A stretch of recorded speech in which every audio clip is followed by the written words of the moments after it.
How's it going, Exile? So here's the final version of my Spark Bloodmage build guide. We're now sitting at a 4 million boss DPS with roughly 10k HP and 240% increased item rarity.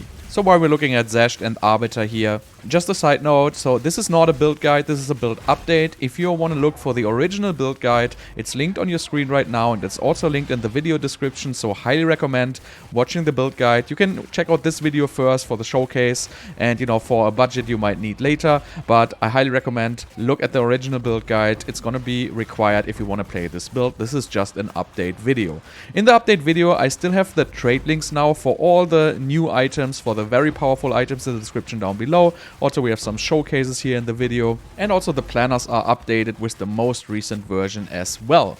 So if you like my content, please consider subscribing and commenting, it really helps me a lot. And now without further ado, let's start with the build update and let's look at the skill gem changes first. Alright, let's look for the updates in our skills. So we didn't really make any updates in our skills. We just basically bumped this is our mapping DPS at 1.2 million. This is because we basically use 3 green support gems, which don't alter our damage at all. So really, this is just with bloodletting and in this case, then at 2. So that's also pretty much the only change we made here. The only important change is we got rid of blood magic, pretty much just for, you know, being able to socket Zenith 2. This comes with a little bit of a disadvantage. You cannot use more than one stage of Sigil of Power now. So if you can see, if you put Sigil of Power, you get one stage, and you know your Spark will not give you anything more on the Sigil of Power here, because it just needs to spend mana, and we don't spend mana, and I don't really find any good way to do this. I mean, obviously, you could like spam some curses and burn down your mana, but we have no mana regeneration, so I don't really see like a huge reason to fix this Sigil of Power problem, because we have so much DPS output that it really doesn't matter. So, only disadvantage really of getting mana, yes, no more stages of Sigil of Power. Besides that, it basically saves us a little bit of points in the passive tree. To be exact, it just saves 1 point, but you know, 1 point at this stage is actually worth a lot. And yeah, then besides that, we didn't really do any changes for the mapping setup. We still have bloodletting, now we have the Zenith, we still have ricochet, projectile acceleration, and mobility. So this is my mapping setup. Right now we are running at, I think, 95% less movement speed penalty. So we basically almost like don't stop. Like you can still see him like stop like a little bit, but we're almost at 100%. I could get it to 100% with more points in the passive tree, but you know, this is just fast enough to, you know, do everything just fine. So then what do we have for gems if we go into a bossing setup? Basically, I slot in Heft and Unleash for Ricochet and Mobility. So if you want to go bossing, I just slot in these 2 here. I don't know if you need Projectile Acceleration. You could change this for Brutality if you wanted. I think it will squeeze out a little bit more DPS. Not sure. Let's just check it real quick. Brutality. So this one, but so keep in mind, Brutality will remove shock, right? So you will not shock anymore. So it gives you a little bit more sheet DPS, but it's gonna remove shock. So I think it's better to just keep a gem like this. You could also use a different gem, but I feel like Projectile Acceleration is a decent gem. It has cost multiplier, gives you a little bit more damage anyway. So this is kind of the setup I run with bossing, which has like a 2.5 million sheet DPS without Arcane Surge and everything. And yeah, right now my crit chance is not 100% anymore because I dropped it on my wand. I pretty much dropped it everywhere because I'm down to like 9.8k life. If I get a little bit more life, I can get it back up to 100%. But, you know, it seems like at this point, it doesn't really matter all that much anymore. Besides that, we didn't really make any more changes. I have like some random support gems here so we have like Flame Wall, I basically never use it. And I have Temporal Chains, Enfeeble, and Vulnerability. You can use Vulnerability. It's gonna make your curse, it's gonna make your Spark do like a tiny bit more damage. But since the armor scaling really doesn't protect the mobs from big hits, this really doesn't do all that much. And you know, you can still use Enfeeble or Temporal Change. I basically all have them with the same stuff: Prolonged Duration, Heightened Curse, Curse Ground, Focus Curse, and Life Tap, so you can actually cast them while having mana. But again, I barely ever use these curses, but you know, technically we have them on the bar. And you know, this is just really for reaching the 10 green and 10 red support gem limit for the Gem Enthusiast. And that's pretty much all the changes I made to the skills now already. Alrighty, let's talk about the changes I made in the passive tree. So I did actually quite a few changes. So first of all, I'm really min-maxing at this point, right? So this is really what I'm like playing best now, and it depends on the jewels you have, and I will go over that in a little bit. So I removed this spell damage node, and I removed this one here because it's really just a critical strike chance. So yes, we lose 30 critical strike bonus, but we don't need the critical strike chance, and we don't need the increased spell damage anyway. So this saves us basically 4 points. This one is still the same. We're still passing with the Tech Rod Jewel. We still pick it here. I was tinkering with some other positions, but this is still like the best one I can find. No changes here, basically. We're still passing down like very efficiently. So here we made a slight change. First of all, we removed the Blood Magic, as we already talked about in the skills section. And then I removed this regeneration nodes here, and we removed the Vulgar Methods because we don't need the crit chance anymore.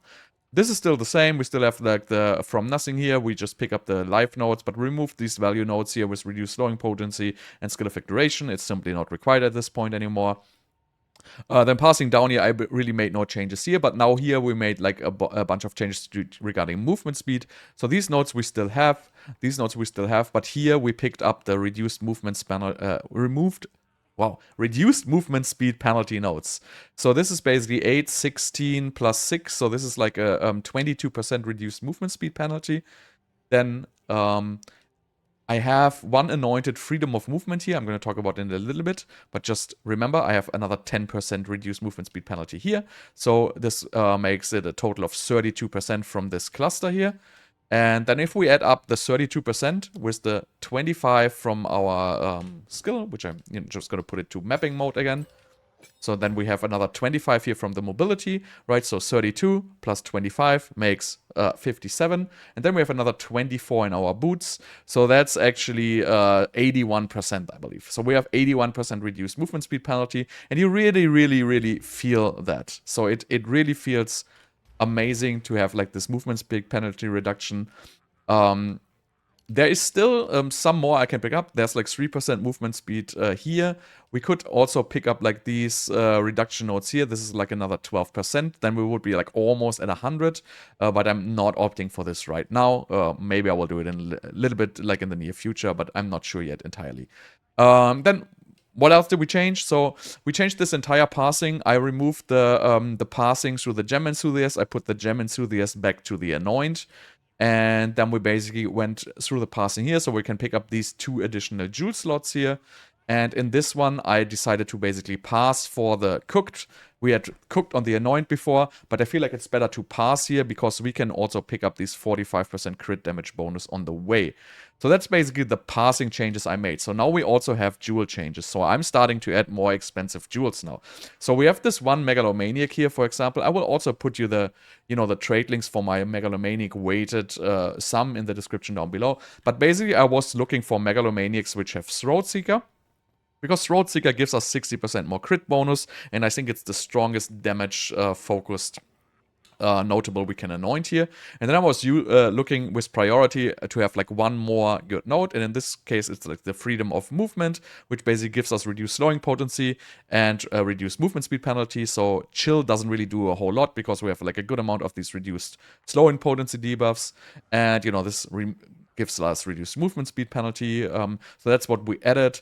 And besides that, I didn't really add anything else. I changed, obviously we added the 3 grand spectrums here, right? So the 3 grand spectrums give you a total of 18% more maximum life.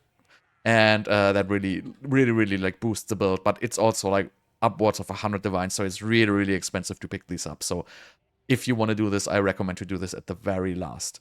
And then, yeah, last but not least, we changed our regular jewels now. Right now, they have crit chance and crit bonus. This is basically temporary. I will switch these back as soon as I have a 6% respite. Right now, my respite is still 5%, so I need like some more cash to pick up a 6% crit chance. Then I'm not gonna need them anymore. But for now, I swapped these jewels over to the these double crit ones here, and I spent like I got 2 jewels here for like 10 divines each, which also have like a cast speed, like these corrupted ones here. The spell damage literally doesn't matter, but we have crit chance, crit bonus, and cast speed. So I picked up 2 of those. Here's another one: crit chance, crit bonus, and cast speed. And yeah, that's all the changes I made to the build. I'm like almost 100% done with this. Again, I would love to pick up this extra 3% movement speed and maybe these 2 penalty nodes here. That is kind of the last thing I'm looking into. So we could do this obviously by removing damage. Like we could, for example, remove barbaric strength. I think this is probably the best trigger we still have here to remove this, because that's going to be another 6 points to redistribute. And again, at this point, we're just building overkill damage anyway. So I'm probably just going to remove this cluster here and invest it into the more movement speed and more movement speed penalty. But yeah, that was the changes to the skill tree. Alright, I want to talk about the item upgrades I made, and after that I want to talk about the upgrade priority depending on where you're standing.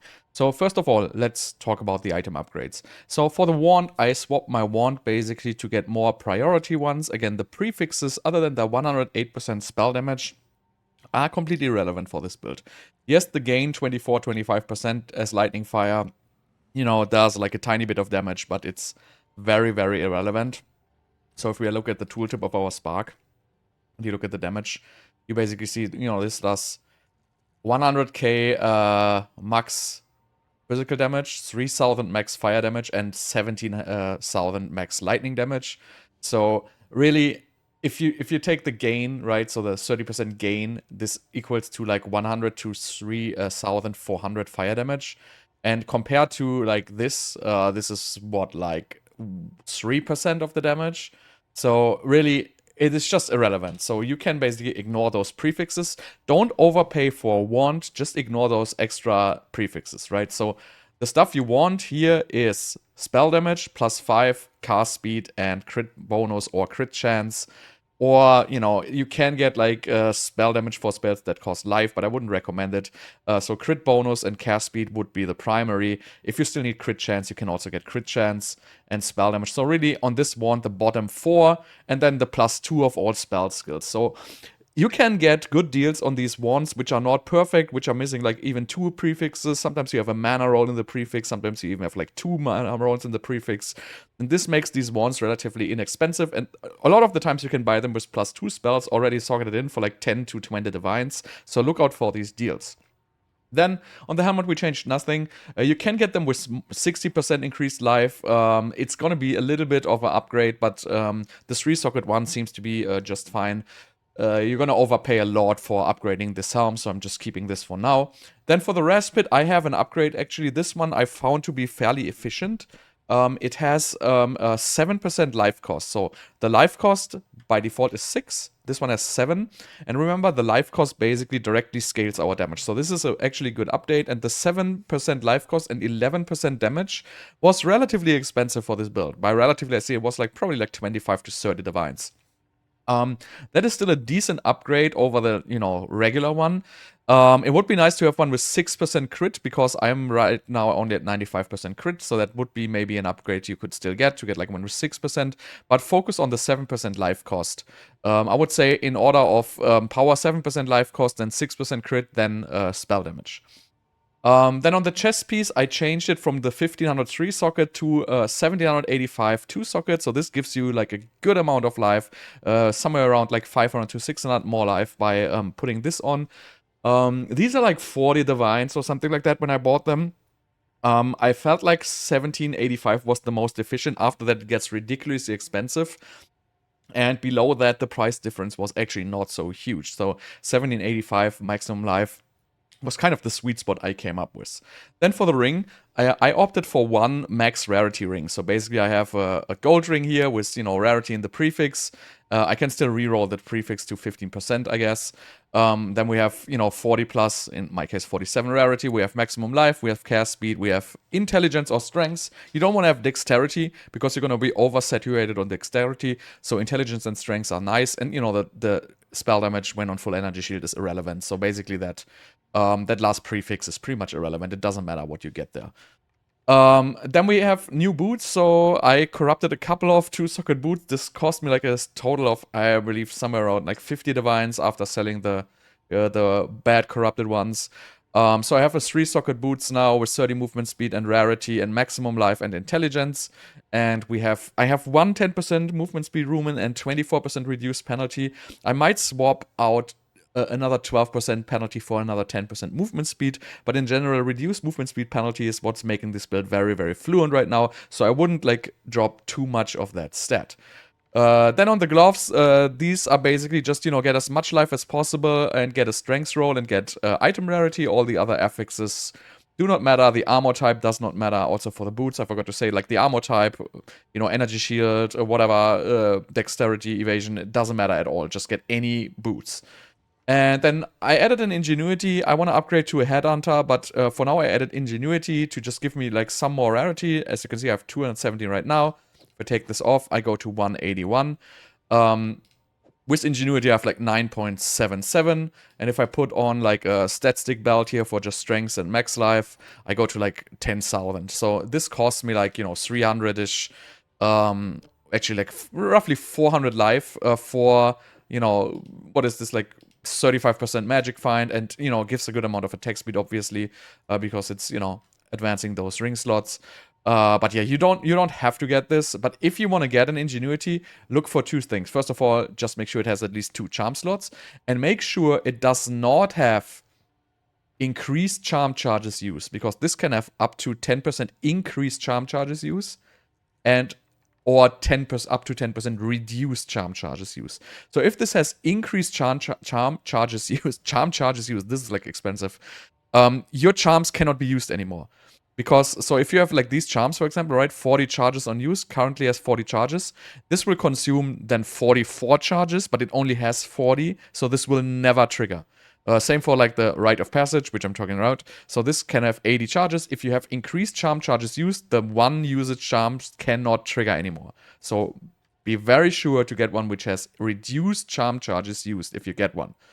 And then, yeah, last but not least, I added the Rite of Passage. So this was 80 divines. It's like the most expensive piece I have.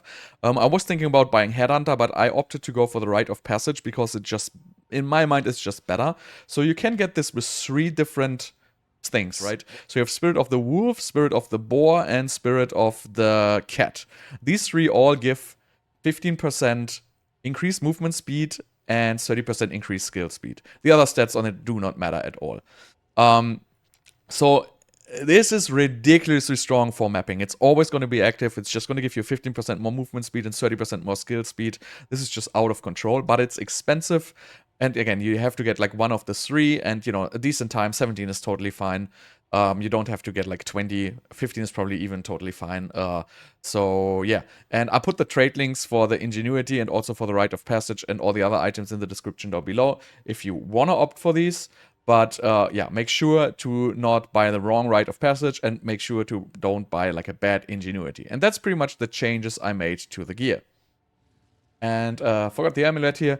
So this is still my old one, but you want to have one with +3 all spell, percent maximum life and maximum life, cast speed and crit bonus. Ideally, the spell damage implicit doesn't matter. And ideally, again, get it on a gold amulet, so you get like a little bit more item rarity here.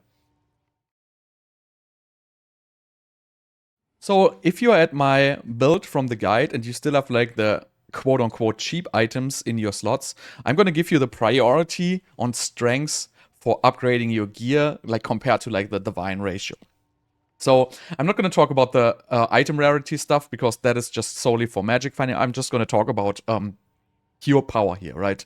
So first I would upgrade is +7 wand. If you don't have a +7 wand, get a +7 wand. Most important. Again, ignore the damage gains in the prefix slots. You can get a cheap one with just mana in the prefix slots.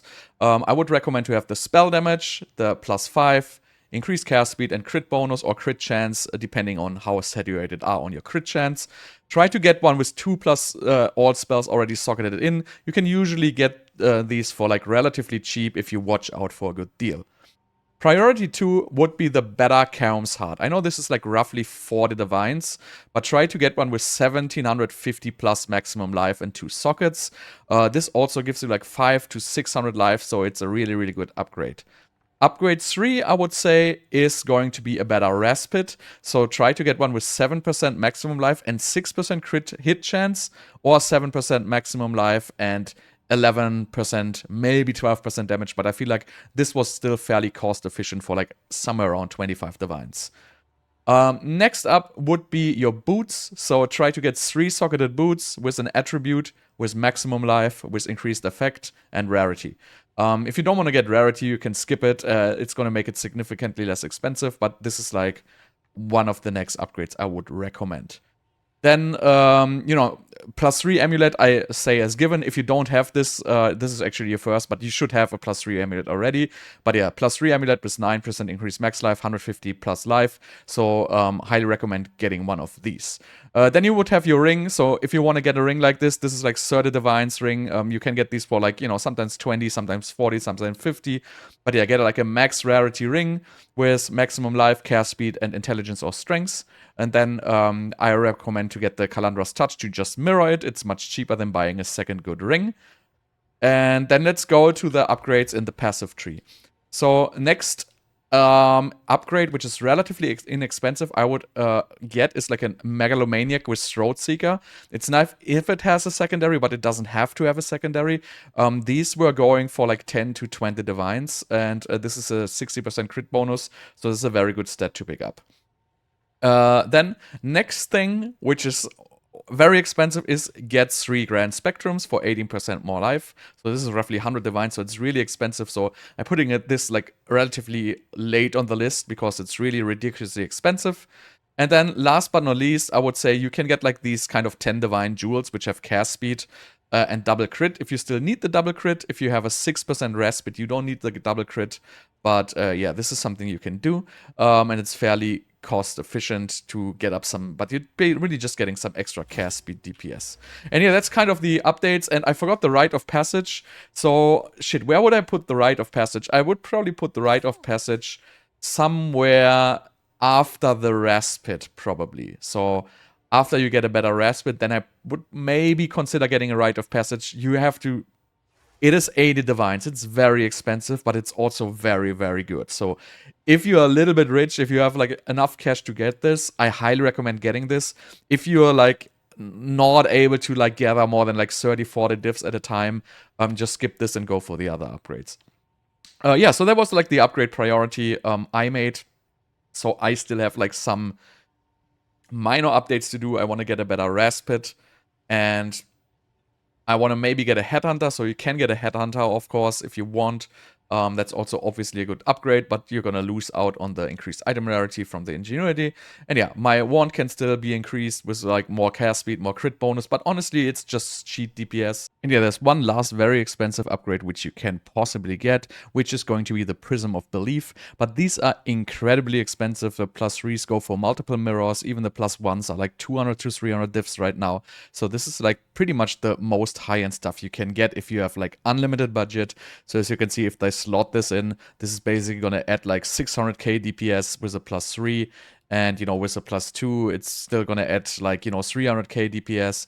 And even with a +1, it's still going to add like 1100k DPS. So this is actually incredibly overpowered if you have the Prism of Belief. And this tooltip is also just for the mapping version. So for the boss version, you can even double this. So yeah, if you have unlimited cash, Prism of Belief would be one of the most strongest update you could still get.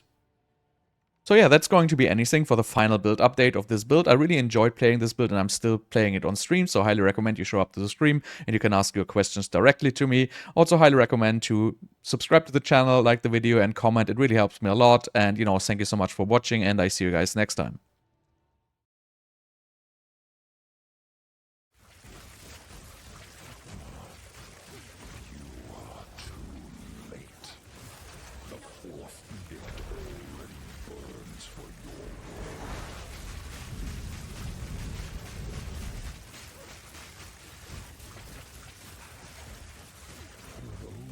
Salvation is written